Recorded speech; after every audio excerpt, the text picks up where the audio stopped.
85% of people prefer text over email and phone calls because they want to engage in a conversation. All text messaging is not equal.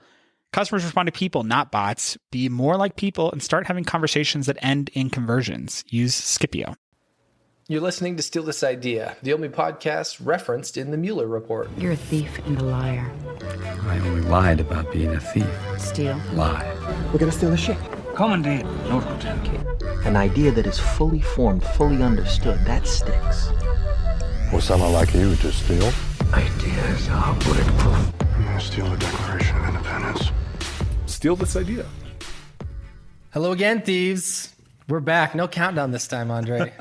This is it. And at night. At night. It's 8 o'clock, which is really unusual for us to this idea. We're generally lunchtime people. We are. We met, Andre and I live in different counties. Mm-hmm. We met together at our office, which is... I literally crossed a mountain to be here right now.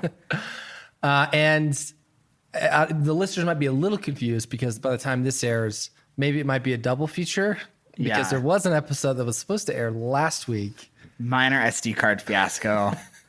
Turns out it was on my counter the whole time. We're back. And, maybe it was good. The absence makes the heart grow fonder. And last week was Labor Day. That's true. So I really want to give myself credit that the holiday weekend threw things pretty hard. Yeah. And so we took the week off, not just the Monday off. Yes, exactly. So we're back. This is a B-side episode. Andre's been like pal. Oh, yeah. He's been palling about with just genius minds. Exactly. Just talking ideas. Talking shop. Talking STI shop. Yes. I have a lot to discuss. Before we get, because I know Andre has some updates about some of the products, I assume. Oh, yeah. Some product updates and also just some general life philosophy updates. I had a big revelation this weekend and I want to share it. He's decided who he's going to vote for in this upcoming Democratic. Let's hop right into good idea, bad idea. Andre, kick us off with your first one. I think you have more than me. I would love to go first. So I got an ad on Instagram for this today, and I think that they're just called LunchPets. I sent Scott the Amazon link. You can just search these, and then you can see a lot of different varieties of LunchPet. Oh, man. But basically, they are a lunch sack that is a dog or a cat. It's and a stuffed really, animal. Like a really goofy looking one. I would also add is not a classy, like fun looking one, like just straight from the shelves of Walmart kind of looking thing. And it just looks like a big stuffed animal. And then I'm going through the product pictures, and they have like 8-year-olds carrying these around. You loop the little legs around your backpack strap and take it to lunch. The reason that this just looks like a walking bully me. Yes, exactly. Scott gets me 100%. Is I was like, there are only 2 ways that this product can go, which is one, every household in America, every kid has a lunch pet. It seems it's hard to reach that status, obviously. If this was like Fortnite branded, or there's some sort of like they caught some random wave. Totally, and it's a must-have. Tickle me Elmo. Yeah. I mean, but we can also think of things like Webkins or Beanie Babies or all these like popular stuffed animal Hatchimals, I think was a thing that reached just, even though they're obviously kind of stupid and goofy, reached massive popularity. LunchPets fits that category, sure, but unlike Hatchimals or whatever, where it sits in your closet at home and nobody knows if you have a Hatchimal. This is like either everybody has one or just you have one. Just you, and it's probably just you have one. You throw it in the dumpster on your way home from school after the first day. So I can't stress enough. These are ugly stuffed animals. They're not even like, oh, that's like a cute teddy bear. Like, no. Whoever is in charge of the art style on this needs to talk to someone, for sure. This is. I wonder if it was like, honey, you could probably mock up some like cute animal. It's like the wife of the guy's idea. They're just gaudy. Yeah, this is no good. And it seems like they would get dirty because your lunch food's getting in there. Like, I don't love the idea that was in general. My other thing is like you're literally pairing this stuffed animal with food. Yeah. It's gonna get gross. I've seen something in the similar realm, which is a stuffed animal that folds into a pillow, like a big comfy pillow that you can like. Yeah, no, we've all seen those. Collapse. And I was like, okay, which makes sense. Like, or like a blanket. It's like a blanket that like jams into this and a thing. child bed is full of stuffed animals. Anyway, this is just they're not taking that in public. Exactly. And if they are, that's actually a problem. Yes. You're like, actually, you can't take Mr. Stuffy with you. Whereas this is encouraging bad behavior. Yeah. $20. I mean, I can't imagine why they'd be any less than that. Also, Yeah, I mean, the price point is great. Counterpoint seems like a good price. yeah, I don't know who's buying this. If there are any parents out there who LunchPets they have for their kids and their kids are not bullied, at least as far as they know, Then reach out. I want to know. I just can't see this going in any other direction than south. Okay, I got one here for you. This one's interesting. So this is PoppinPod. Hate the name. So What? Well, maybe you love the name. So what I found interesting about this, I work in technology, I work in SaaS, and what this is basically a portable kind of mini conference room that you could, it's like a telephone booth or like an extra 2 telephone booths put together in some cases. And yeah, you could like hop in. It's supposed to be like somewhat soundproof, so you could like step away from your office floor and like take a call or focus on work or whatever. Okay, great. I'm not against the concept. What I find strange about this is that one, this came up in my Instagram ads. So it's like, hey, random person who's going to buy the socket shelf, which is $20, and the LunchPets, which is $20. This is $7,000. Yeah. Like for the small one. Which I kind of IKEA like get on this, like, because I feel like it's really expensive for what it is, which is just a small portable room. It feels like almost anybody could come in and just make this at a lower price point. Totally, because I don't actually hate the idea. There's something kind of no, I love the idea.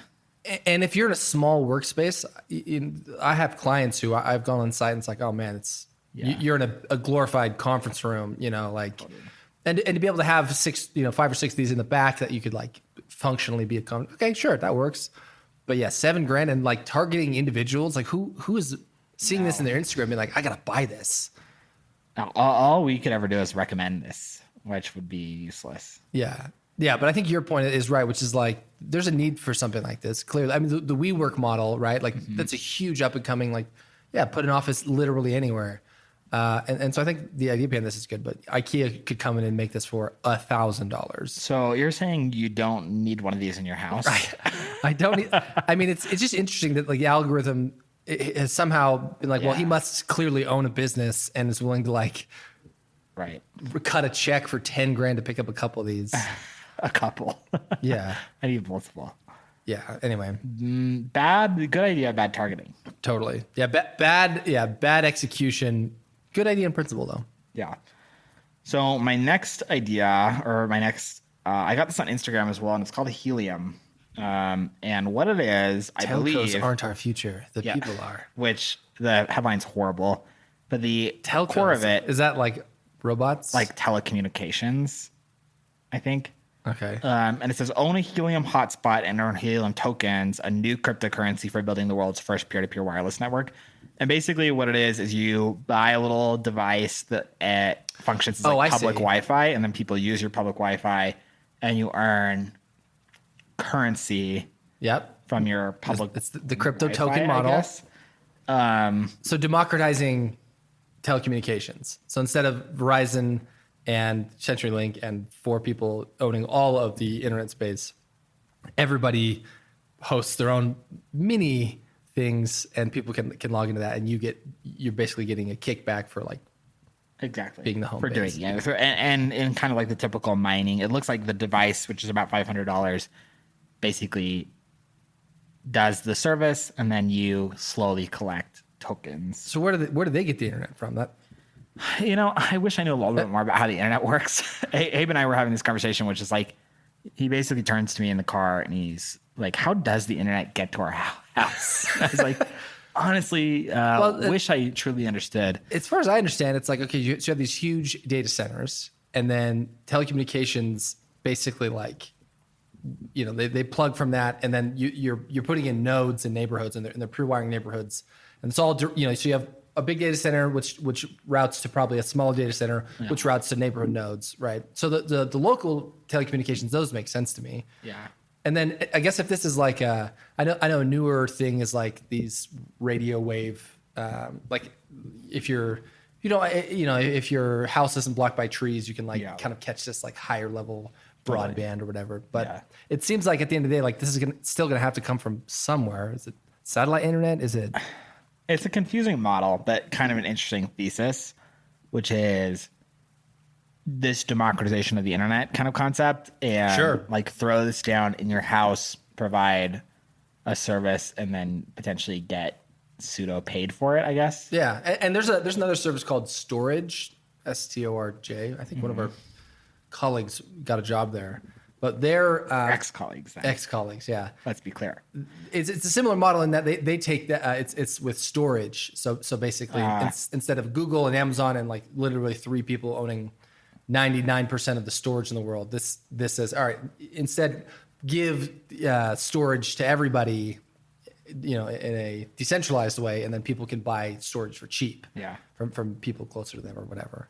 And it's like, I think it's interesting. Any one of these things, I'm like, sure, it seems compelling enough. I can see, I have a hard time seeing anybody get on board with something like this, which is like, I can't imagine. I mean, early tech adopters will buy stuff like this. Like Jesse, one of our coworkers, that's really into cryptocurrency. Sure.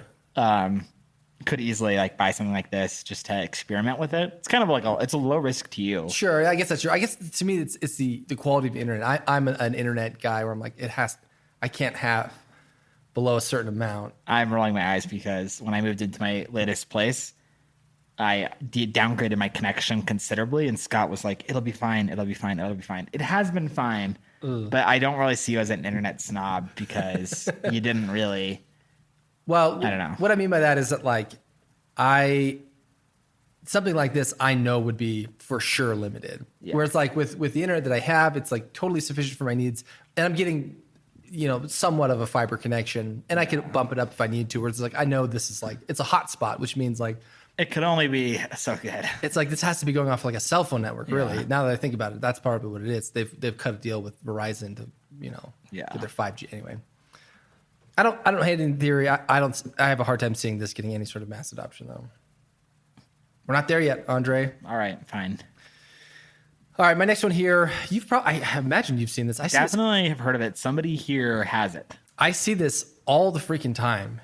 Yeah. So this is called Upright, and it's a little almost like a patch, like a nicotine patch. There's a little bit, obviously it's plastic, and you put it on your spine, like just right below your neck. And the idea is that it can regulate, or it knows kind of if you're slouching or not. And if you are slouching, I imagine kind of gives you a little, not a zap, but maybe like a little vibration. Like, I think it vibrates. It's like, yeah. oh, A you're zap slouching. would be really funny. That'd get you right after. Like, yeah, so kind of like, oh, I'm slouching. Yeah. Oh, I'm slouching. Which, I mean, I have horrible posture. I have horrible posture and have basically my whole life. And now all this research is coming out about how posture is more than just like how you look. It's about long-term This is one of those like stand or sitting down as the new smoking. It's like slouching is the new Slouching smoking is now. the new smoking. Which is a bummer, and that makes me think a lot more about my posture at a prior company. But we have a couple people here that have it. Are these chairs that, like, in order to encourage good posture, the idea is that you would lean back to a certain degree, and then the chair like clicks, and that Right. means you're like in the right position. This is what I was going to bring up. Yeah, but here's the thing: is I had that chair for 3 years probably, and just at some point you just don't You're care, like, right? I'm done caring Exactly. about So this. I think that I know myself, and in that same way, Upright would go the same. It's like I feel the vibration. I'm like, oh, I don't care. I'm busy right now. Yeah, I get a notification on my phone every evening to like. It's usually some productive thing that I'm working on Yeah. at 10 o'clock. Like, hey, make sure to read a book or do that or whatever. Yes, And at this point, I've ignored it hundreds of times. hundreds of times. I'm just like, yeah. I don't even. This is just as like mindless noise. to me. It's too annoying to like find the notification Yeah. and like stop it. but way too annoying to actually do it. and make Exactly. it happen. Way too annoying to actually do. Exactly. So yeah, I worry that this is in that camp of like, yeah, this would work for 2 weeks. And then you're just like, And you're like, oh, but actually I don't. I'm done charging it now. Yeah. It's like, oh, yeah, I lost the charger for this. It's really inconvenient. Yeah. Because a lot of these things, I think have the capacity to take off when enough limitations and roadblocks are removed. So charging is a good example of that, where like right now, everything is limited by charging. Smartphones, smartwatches, like any sort of smart technology, Yeah. it's like you have to plug it Which in. kind of kills this device to me. That's exactly, because you got to like take it off and then you got to, whereas if we're in a world where the battery capacity is like 6 months and, and maybe this is like small enough and it's just like one use that. I mean, so this says 10 hours for the original, which Yes. means it doesn't even get me through my day. No. Right? I literally have to charge it Gets you through before I'm even done. your work day. Yeah, if I put it on like when I get to work and then take it off when I leave, then it's done its job. But then I go home and slouch on the couch. You know what I mean? Right. Now, if in a world where like every surface on your car is charging your devices, every surface that you come in contact with is wireless charging everything, and everything's just fully topped off, great. This But becomes so more far from the real world. So far, yeah. So something like this is like, those little things become big roadblocks where it's like, I just don't care. Totally. I want to explore the adhesive technology because how do I stick this on my back every single day without like it changing out the adhesive pad on it? Yeah. And so is this what like the website says is just long lasting adhesive, but I mean, it has to stick to my back and feel comfortable every day for at least a year. Heaven if forbid I'm going I- to pay $80 for it. Yeah, heaven forbid I go outside when it's hot out And I start sweating. Exactly. And then the thing just slides right off your back. I also worry about like, and maybe this is a silly concern. It's just like, I don't know, like in a situation where I like back up against the wall where in a meeting, I'm just like, I'm just like, am I doing damage to this? I don't know. Maybe that's a silly thing, but I don't know. Just enough of this stuff. I'm like, I don't know about this. All right, let's do one more here. Let's do my Dyson Lightcycle. So this is the new thing from Dyson. I think that You got an ad for this. yes, I got an ad for this on Instagram. I think every year Dyson at this point is coming out with a non-vacuum technology. And also, I'll say in our Oh, household, this is not what I. yeah, I know, very odd, right? When you said Lightcycle, I was like, okay, You thought light vacuum, probably. well, I thought like a Norditrack, like a bike. Oh, which actually that would have been cool too.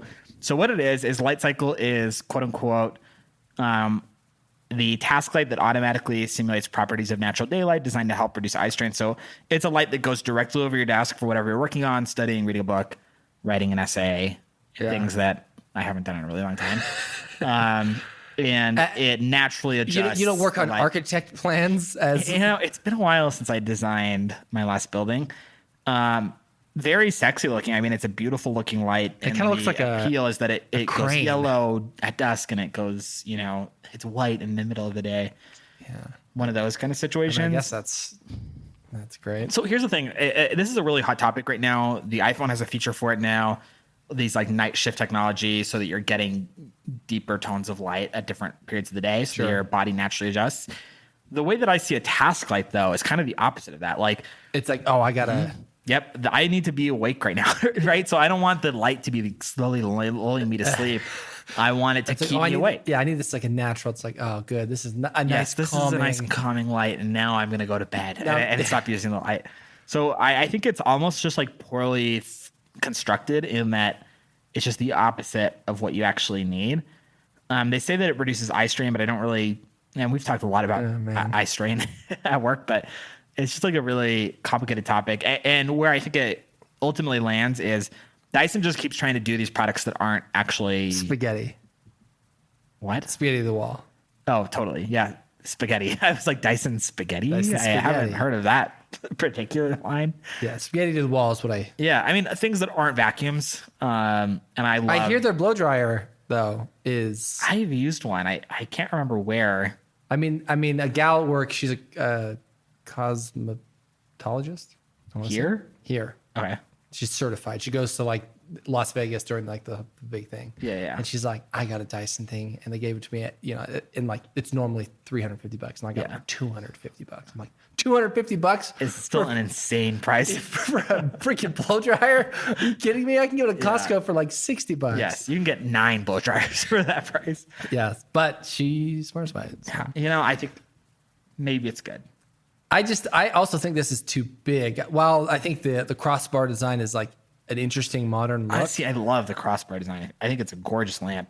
It also comes in at the low price of $600 for a desk model, which a desk lamp for $600 is actually insane, and $900 for the floor model. Oh, perfect. Which is I get the floor model I'm actually more okay with because it's big, and those, but like a desk one, I don't know. It just seems a little too big for me. But if it changes your mind, it's app connected. Oh, good. Finally, I can adjust one more thing. I can slowly adjust a slider on my phone of one more thing. I just love the idea of like I have to log into the Dyson app to turn my task light on and off, or to boost the brightness because it's currently putting me to sleep. Oh, it's the wrong light. Where's my phone? I gotta change it. Yeah, that's Dyson Lightcycle. A bad idea. Not about that. All right. Now, Andre, we were in Lake Powell. Yes. I almost went to Lake Powell. Almost. But not quite. I couldn't swing it. No. Unfortunately, having a 5-month-old limits you a little bit. Whiner. I also had some other plans that happened to be that week. It was just... Life's hard. Life's hard for me. But we had an amazing time in sunny Lake Powell. The water was 85 degrees. Yeah. But while you were down there, it sounds like you were able to drum up some interesting ideas. So, I mean, the main thing I want to talk about, like I mentioned or teased at the beginning of the podcast, is my complete change of perspective on life, which I think that happens on like most Lake Powell trips. Is you at that point where you're like, wow, I actually look at things differently. What it was. Connected with nature. Yes, exactly. I looked out upon the water and things changed. So what changed for me is I used to look. The idea of VIB. Which I will say, so we stayed, the houseboat was only ever in dock. So we didn't use the restrooms on the houseboat. We used like the marina restrooms, which were disgusting. I was like, gonna say, we're literally so horrible that people just couldn't stop talking about how horrible they were. And I will say, if VIB had been available in some external universe where that's possible, I would have subscribed on the spot. Oh, best believe VIB would be at every popular marina. Which would be a really good play. Anyway. Back to life-changing. So the life-changing moment for me was drones. So drones for me have always been like, yeah. So one, annoying to yourself and others. Two, it's just another really expensive toy for men generally of a certain demographic with too much money and too much time. If I made $2,000 more a paycheck, I absolutely would have a drone. All in on drones. I would be all in on drones. I get it. So basically thought they were childish and immature and the equivalent of like an RC car, but with, they cost 10 times more and they go in all directions. Yep. Played with a drone this weekend and literally I'm probably going to stop at Best Buy tomorrow and buy a $1,500 drone. Funnest thing ever. Mavic Pro, not Mavic Pro 2, but I of course would get the Mavic Pro 2. And I mean, not just an like, idiot. So, I mean, a couple things to it, so to kind of convert some listeners to drones are a good idea. If maybe you're in the drones are a bad idea camp. One, there are now a couple of like intro level drones in like the $300 to $400 price line that have like a camera and they can go high and low and all this stuff, which I think is a good kind of place to start. But second, like just taking photos and video on one is so freaking fun. Like it's fun and they look great and they make for a way more interesting post-trip photo album than just like, and I think my flip side is I think a lot of families these days are investing in like a DSLR camera. Generally, I think a lot do. Yeah. And this is a way better investment. Like Sure. Better quality video and way more fun video. Outside of just like portraits. Yeah, which you're not using your DSLR even for portraits. Like you're using them for, I don't know, for a whole bunch of things. Well, and the reality is you pay your camera, you pay your someone, phone camera. You pay someone to do portraits of your family. So don't you're waste not money a on a DSLR and then lenses and all this other stuff. Get one of these, which allows you to actually like capture interesting shots and video, and it's kind of also fun to drive. Even just like we're doing backflips off the boat and having one of those like sweeping like zzz. That's all you need. And you don't have to be, and what I learned is you don't have to be like a drone photographer to accomplish that. You can just be a dad or a mom or whatever and get really fun shots with a really high quality on a drone and then use your iPhone for everything else. So where do you stand on drones because right now drones, I think vast majority of them are like, they're like fun or maybe for like aerial, like movie photography, stuff like that. Yeah. What about drones as a service where there's kind of a new age of like delivery drones? It's going to bring me stuff. I mean, I'm just all for it. the whole other side of drones, which is like Yeah. not video. I think if they can conquer the obnoxious noise, then I'm all in on drone technology that's for might be everything. a little bit I know, which I don't think they can because it's part of it. Yeah. But I love the idea of like an Amazon drone just dropping off my whatever. I had somebody pitch me an idea once that was like, all right, it's lawn fertilizing via drone. So it goes and it like does your back route, you know, and like it just drops little pods or whatever. And then like you can just do it all remotely, and like you could have just like hundreds of customers. Yeah. And like I think that's a great idea. It never touches anything. I was If we can get drones that can carry that much weight, because it's gonna have to carry. It's either gonna have to stop all the time, yeah. or it's gonna have to carry a heavy load for what a drone. I can't wait. There's going to come a certain point where a new battery technology discovery will happen, and all of a sudden it's like, oh, all these things that were like battery dependent, that now is out the window. These batteries last for 6 years, and they're just as powerful as a car or whatever. And I think maybe like a major counterpoint to my drone experience was, I mean, the guy that brought his drone is like really into it and has 3 batteries. But if you had 1 battery, the battery charge only lasts 15 to 20 minutes. I was gonna say, yeah, not and that's like with no hovering and no all these different things. So you've seen that video of that guy who the battery runs out and he runs out into the light. just like barely grabs it. Which the entire time I'm driving the drone, I'm sitting there with like white knuckles because it's a $1,500 drone. And if I crash it, like I'm gonna be so I worry too about sometimes connectivity of like, oh, what if I like do something and it like it's just I mean, it seemed pretty foolproof. Yeah. Because we took it to the absolute max altitude, which like technically is legal, I guess, but so it was like 1,300 feet or something. You're in the outer atmosphere. Yep. You're just like, and we basically lost connectivity to the drone, but the drone knows where to go. Also, so it just like lowers itself. Yeah, lowers itself, then you reconnect, and then it comes home. So Andre's in on drones. I'm all in on drones. So what you're saying is, for the thieves out there, if you have any kick-a drone ideas, yeah, Andre's got an in with Romeo Butters. Totally. He will. I have an in. I will get you drone technology in your little paws. I love it. My other update, and I know that we should really stop talking about Magic Spoon on this podcast, because this is not the Magic Spoon podcast. But last time I was on the podcast, I mean, you kind of slammed him a little bit. Big time. But I will say that I'm now like through 2.5 boxes of Magic Spoon. And I mean, I'm eating it. That's kind of the point, is that I'm eating the cereal and liking it. But will you drop another $50? There's a good chance. It's really not out of the realm of possibility right now. What pisses me off is that I feel super deceived, and that's the part where I'm like, from an ideological standpoint, I don't want to buy another. But in the end, I did end up liking the cereal quite a bit. Well, that's good. I mean, that what that says to me is that clearly the technology is there to make delicious keto-friendly cereal. It's just a matter of a price point thing, which is just a matter of time. Somebody will come in, and it's kind of like the electric cars and big General Motors. It's like, it's just a matter of time for like, all right, we're doing this too. And, Totally. I mean, keto foods will grow, and then people will go make more almond flour, and then the price of keto stuff drops because there's so much more in the market. And what was that? I was at Harmon's the other day, and there was a little test or like a sample area. And I kid you not, she had 6 different types of milk. It was like almond milk, but then also milk is exploding. But it was like it was like banana milk, and it was like 3 or 4 things. I was like, I didn't. Do you have a favorite milk alternative? I'm an almond milk guy. Yeah. Same. Not because I like almond milk. I like almond milk. I think I actually would choose almond milk over dairy. Like I enjoy a glass of milk, like with pizza or with like the right. What? Are you psycho? What pizza like that pairs?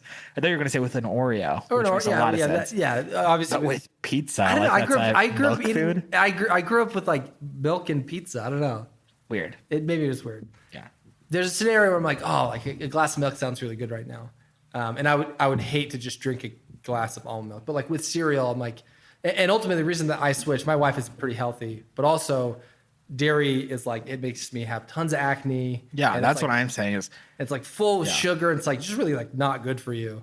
Totally. It's more of just like a sugary drink than anything. And so I was Yeah. like, oh, like almond milk, especially like the vanilla stuff you get at Costco, is like not too different, and it's quite a bit better for you. Yeah.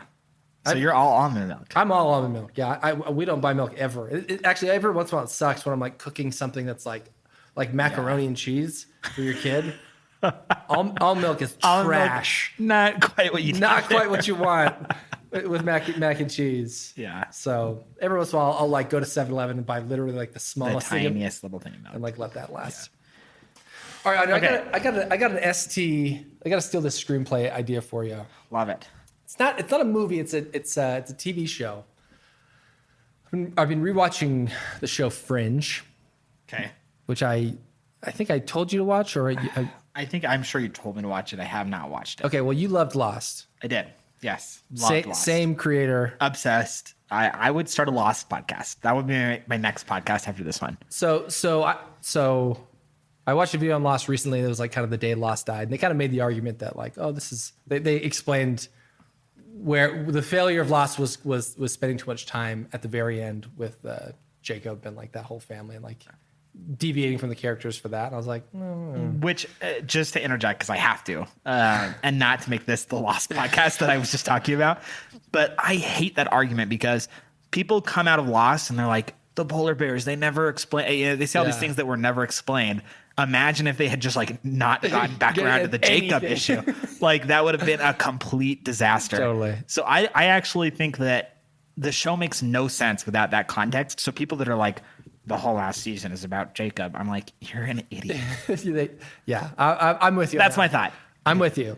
So Fringe is another TV show made by J.J. Abrams, which is it's all science fiction. It's kind of like X-Files meets Lost a little bit. And I love Fringe. I try and get everybody on it because I think it's totally underrated. Yeah. And like people haven't seen it. And it has a lot of the same like hooks, like the J.J. Abrams-y hooks in it, right? Anyway, so it got me thinking, first off, if either of those shows were on the air today, they would be the hugest shows in the world. I think our collective community, the way we watch TV shows now is just like a huge thing, right? Lost would do 10 times better now. Oh, man. Than when it came out. Because I watch Westworld, and Westworld's like a little enigmatic. Yep. And it's like the whole community behind that. It's like solving riddles. Obsessed with it. Yeah. To the point where they kind of ruined the season. We're like, yeah, we figured it out. They're like, oh, shoot. Yeah. So we are in a unique watching experience right now. And we kind of got out of, and this might sound like a little left field here, not too long ago, we are slowly moving away from the American Idol phase, right? That was kind of hit its peak a few years ago. And not that it's like totally dead, but like there was a peak where it's like everybody was like in on American And Idol. by American Idol, I assume that you mean generally, I think that those shows in general have just really fallen off. Sure. Like America's Got Talent is really similar. It's in season like 50 now. Right. And nobody knows who won the last season of America's Right. Got Talent. And similarly, nobody knows. One thing I felt was really interesting about the early seasons of American Idol was this idea of like, and maybe they still do it. I don't actually watch the show anymore. Call in. Of course not. That's the point. Call in to vote on who you think should go next. And then like everybody, the viewers would like call in and vote, and then they would like announce who went through, right?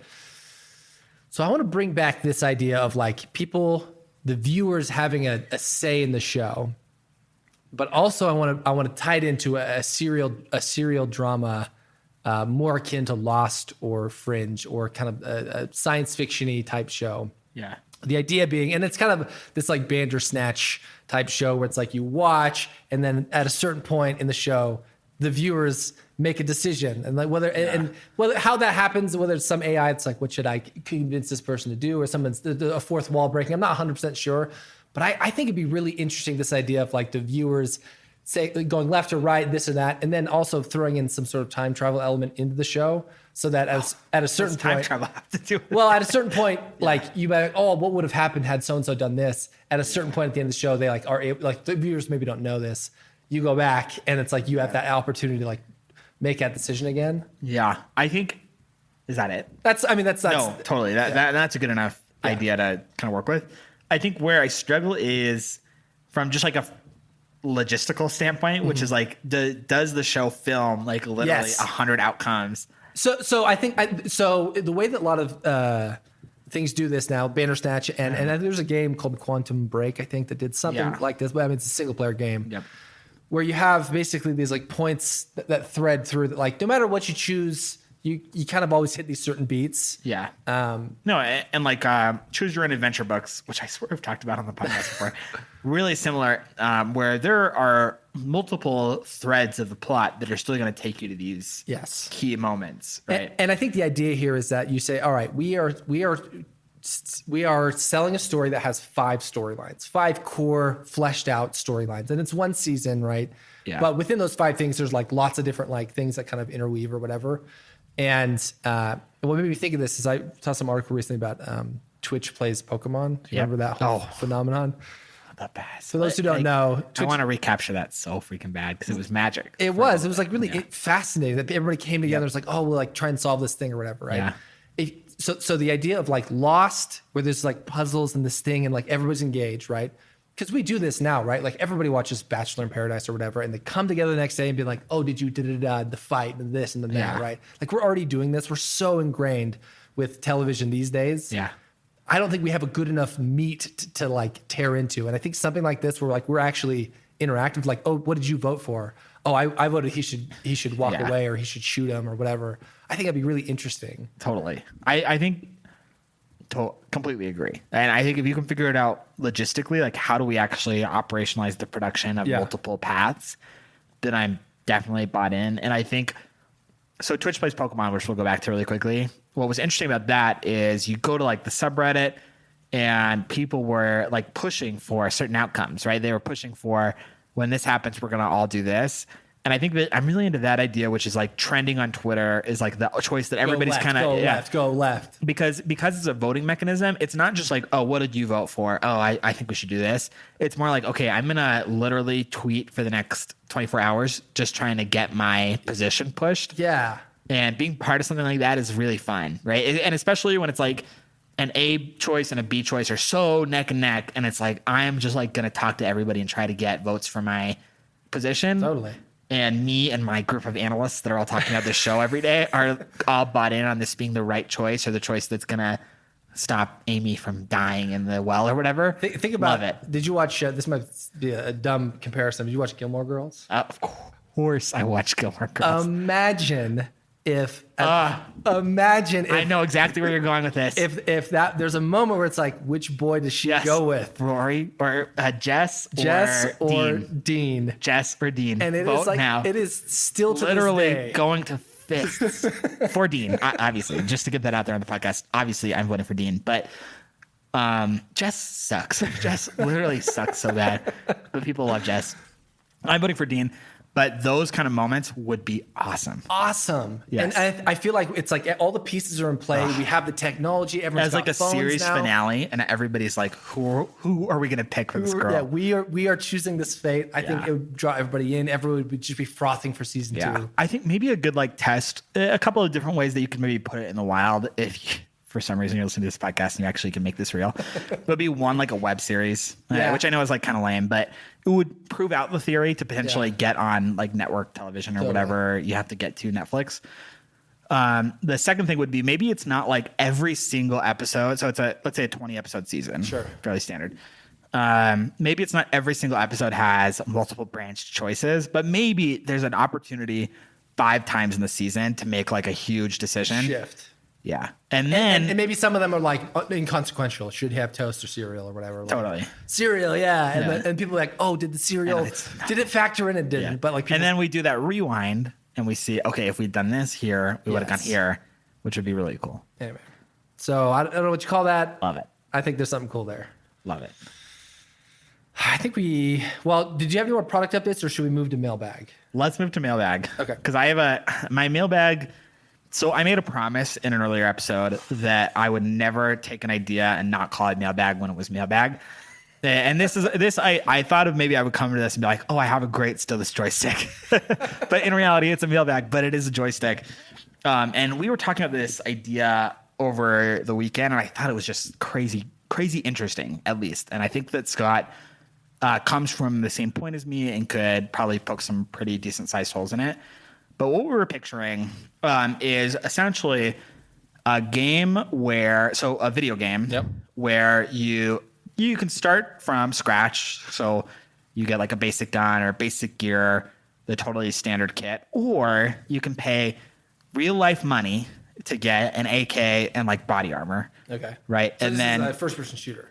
I maybe think third person. In my head, it's a first person shooter. We also talked about it as like a survival game, like kind of Hunger Games style, where it's like you build a little hut, you got to defend your hut, and people are going to come and try and kill you and all this stuff, whatever that might look like. But an FPS, like a Fortnite-esque type game, makes sense. But I think it has to just be like longer form, and that's why I ended up at survival. But essentially, you come in, you pay $5 for your AK. You pay $6 for your body armor. You pay $3 for whatever else. Sounds like pay to win, Andre. Yeah. So basically, yeah, that's where we're going with this. Is essentially you just pay for all this stuff and then you win the game. No. So, but then the game continues. These idiots would just give us their credit cards. I'm bad at video games, so this is my plea for help. No. So where we landed was, what if you could potentially start out with nothing? $0 invested. You're just playing for fun. Or come in, you invest $18. But then at the end of the game, you take all your loot. So you fight, you loot other people, you grab their gun, their body armor that they paid money for, or whatever the case might be. You cash out. You win, and you get your money's worth, right? Oh, so it's like you can say, I'm really good. I'm an excellent FPS player, or whatever the game mode looks like. I'm really good at this game, so I don't need anything. I'm just going to go in completely. So I'll risk nothing, or maybe like a small entry, $1 or whatever. whatever it might be. But I think those suckers who are paying $15, I'm gonna knock them out first, grab their tags, which means I get all their loot or whatever. Yeah. And but I got to win to cash out. I think is the only way that it really works. How many in your mind? How many people are you squaring off against here? Because that in my mind, it's 100. Okay, so it's like a battle royale. Yeah, a battle royale type thing. So imagine but it could be, you could do it at any level, I think. So Fortnite or Apex Legends, but instead of just like, hey, pick your character and try and win. Hey, you won. That's great. Here's some fake currency to buy skins. Yeah. It's like, all right, if you're good enough, hop into this arena, and at the end of the match, like whatever you win is yours in dollars. It's kind of like HQ trivia, where it's like, like if you're smart enough, you get $1,000. You split $1,000 with whoever else is smart enough. Yeah, exactly. And if you want to keep playing, like you pay, Yeah, I think it's a strong idea. I think that there are some natural faults. So basically, there's a revenue model. It's like you take as a game, you take a percentage of the total transaction, and that part's yours. As a player, I think, there's an opportunity to play both ways. Like I invest $18 every single game I play in gear that I know can help me win. And then I play hard to win. But other players can be better skill-wise or have more gear or invest more. Well, so here's the question. So I pay $18 for the one game. And then if I die, I'm out $18. Yep. And then I got to pay another $18 to get back in. There's a gambling element. And I think, sure. Is you are paying for the gear. Because it has to be like a macro economy. Right. Or it doesn't make sense for the game. It has to be like one game, I put my money in, I get the gear I want. At the end, I potentially cash out, let's say $190 would maybe be a good ceiling. Or I lost my $18, I got to play again. Yeah. $18 is an arbitrary number. It could be as small as $5. Sure. Right? Yeah. I mean, what this is not the same. What this is making me think of is Clash Royale a little bit. Which is just like, like you can get your cards and you make a little deck. Now, if you want to buy a bunch of gems and like unlock everything, can help you along the way. We'll help you along the way. And all of a sudden, like you've stacked it with these like legendary things, which like should make you better. Yeah. However, they like against this more tactical opponent who has spent nothing, like you will beat them. The difference is, if I beat you, I get the money that you spend to unlock all that stuff. Yeah, I worry a little bit about the gambling element, just of like. From like a regulatory perspective? I also worry a little bit about so someone like me is like, okay, I probably wouldn't spend anything to play this. I mean, if you were good though, maybe you might play, and it doesn't have to be like this is my full-time job. So no. I'm just saying, it's like I would consider myself like above average at first-person shooters, but like I look at Patrick, who's a guy I work with. It's like, okay, he's better than me. Yeah. If I am in a match with him or anybody else like him, I know I'm going to lose. So it's like not really worth it for me to like pay $5 to like. There's a pretty good chance I'm going to lose. Yeah. So I would almost always be going in with $0, being like, all right, I could maybe somebody picks off that guy, and then I can pick off him. Yeah. But then the problem is like, okay, well, if 99% of the people are going at 0, then it's like, oh, well, no one's winning anything. Like, Yeah. Or at best, you're winning $10. But that's worth it. Yeah, and Because maybe in the average game, you win and you just get glory, right? Sure. I think maybe what it makes sense as is like you have a Fortnite, which is funded by skins and cosmetic items, all these other things. But then on top of that, you have like these kind of quick ranked type experiences where it's like skilled players only, generally, because you only really want to do this if you think you can win. What if you got matched with amount spent? So people that I go interesting. I go in with $5, and I know I'm in with Totally. other people with $5. And Yeah. it's like, all right, like we all at least have the same risk tolerance. yeah. It's like you go in with the $100 group. It's like I am not. It's We're serious. Like we're serious. locked Into this game for But the next. you win however that. I mean, huge. yeah, Yeah. That could be. I think it could be really fun. I think the biggest hole for me personally as a PC gamer, and maybe like console gamers would feel differently, is cheating. Where it's like the whole game sucks. It's just like, okay, there are people that have aimbots that shoot for them, and all games are kind of susceptible to that. But I think if you could somehow get out of that. I wonder if the way to do it effectively is to lower the spend significantly. Yeah. Where it's like 10 cents, 50 cents, $1. Totally. Where it's like, Yeah. oh, this feels like And nothing. my numbers are large just to help illustrate the concept. But I think you're right, which is that the average kid that actually plays this kind of stuff doesn't have that much money. Right. But if it's like, hey, it's yeah. 50 cents, and like you start with an extra health pack, or you start with extra ammo, or you get a little bit better gun. And then if you win, you get $5. Yeah. And then maybe you just reinvest that $5 right back into your own stuff. Which is what would happen, right? Like you reinvest it and then you lose it, right? And then it's like, But it's better than gambling because it's actually skill based. It's like if I get better at this game, right, I win more games. well, Andre, poker is skill based, don't you know? Of course. So that was my big stylus joystick that I came out of the weekend with that I really think could be awesome. I totally think there's something there. I think, again, to prove the model, I think it would work best in a mobile, because that model already exists of like, it's free, and like, but you can also, there's this paid element. Yeah. Oh, it's a little paying for stuff right now on modern gaming is like It's a little bit of a dicey topic. It is. I think there's a moment, there's a window there where I think it could work really well, or in the right market, Patrick Waite for that idea, by the way. Not yours. Not my idea. Patrick Waite. Patrick Waite. Patrick, That idea. he did. 100%. Thank you so much. Give me one more here, because we probably got to wrap up. So By the way, my sister, before you give me this, she sent me a picture of the shelf stock, or she has one? No, she was at a Target or a Walmart. Oh, and like the stupid And there was like a whole seen on shelf TV of them. shelf. Yeah. And I was like, oh, I didn't realize you could buy them there. Anyway, she didn't buy them. I mean, Also, go ahead. the Jordan, who was on the podcast a few episodes ago, he sent me that the deal of the day on Amazon was the turtle neck brace. Right. So he's like, buy one. So I bought one. You bought one? Oh, yes. Turtle, if you're listening, please pay me my commission check ASAP, because I did a good deed there. Back to the socket shelf idea. If you have been listening to the podcast and you thought that the socket shelf was a good idea, definitely just go to Target and get it, because save on the shipping fee and save on the horrible janky website, And get some rubber. and get a small some rubber rubber grip. command strips. Yeah, while you're there. Definitely. Okay, last mailbag, and then we will sign off. My other mailbag, it's a good idea, and also everybody there was like, Powell was really stoked on this idea, so I don't want to hate on it too hard. But it is kind of What a lead up. So I have one really interesting idea that's very innovative. My other idea is pretty boring, which is basically, I think we've talked about this on the podcast. Like, Were you saving the interesting one for? Or no, the interesting one we just talked about, which is the game. Got it. Really love that idea. This is the fascinating. I'm going to noodle on that for a long time. Yeah. The other one is just like something for something.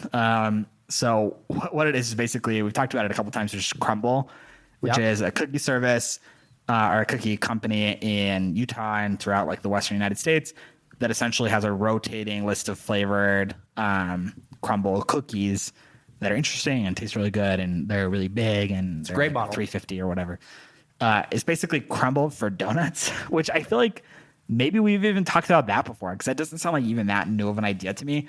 the logic for this was basically that at 11 o'clock. So for cookies, there's quite a bit of competition in the market now across everywhere. Everywhere there's competition.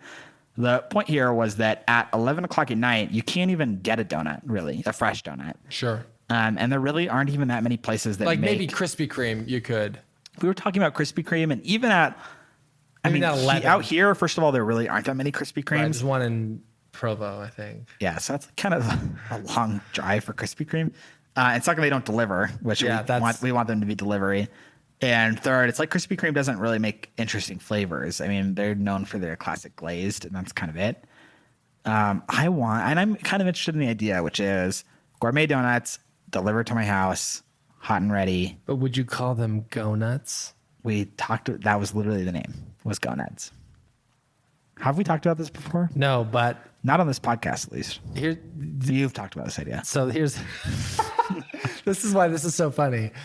Idea telephone has occurred. Yes. Yeah, exactly. Because who brought this up?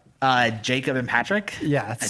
What happened was I was pitching Bill McCreary in engineering. I freaking love this. I was like, Bill is obsessed with the idea also. Yes. So I was like, hey, Bill, what do you think about this? And I basically said like kind of a donut delivery, and I didn't exactly say crumble, but it was like idea telephone hard. 100. These guys were like, they acted like this was their business idea.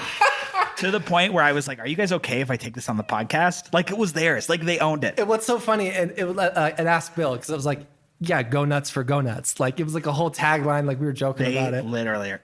That's so funny.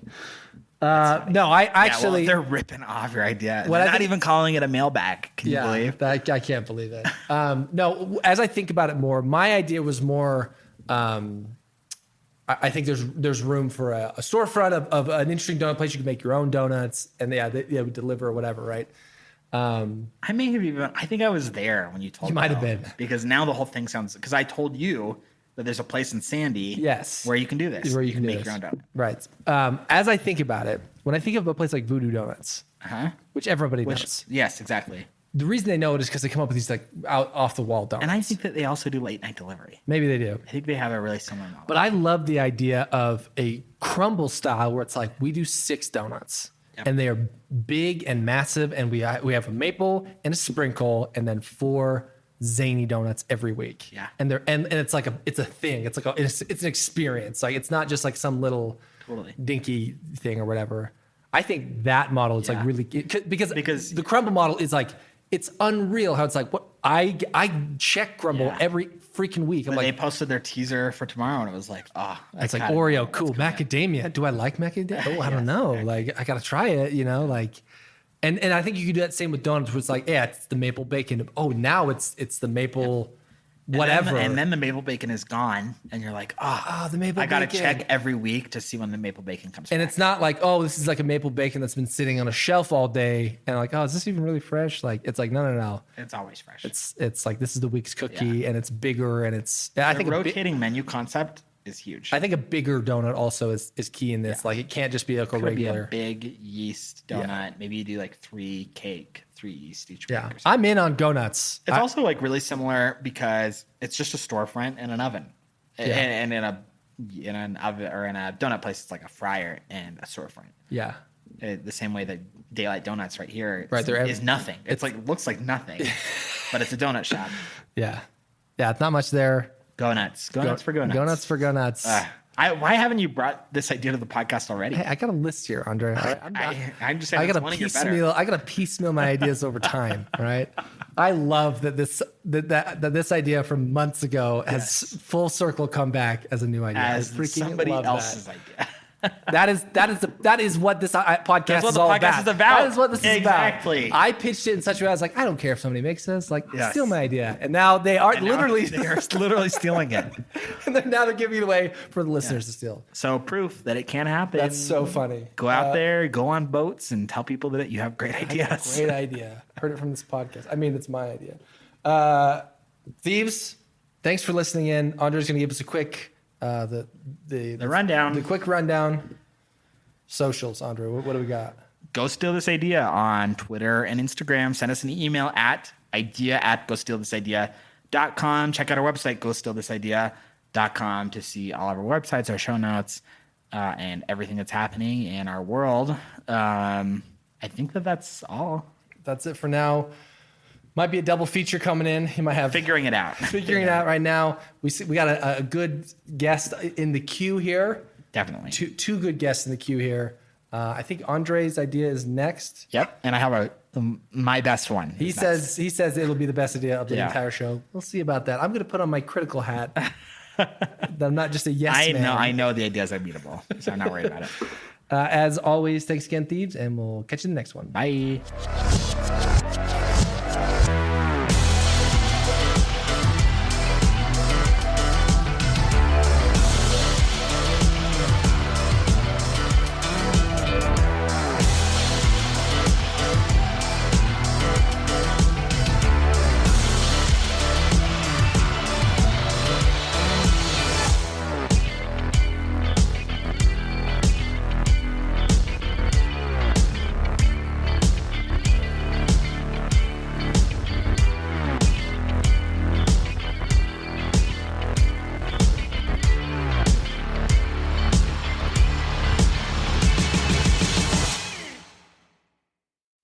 Use Scipio, the #1 engagement tool for sales teams that want more responses, appointments, and conversations.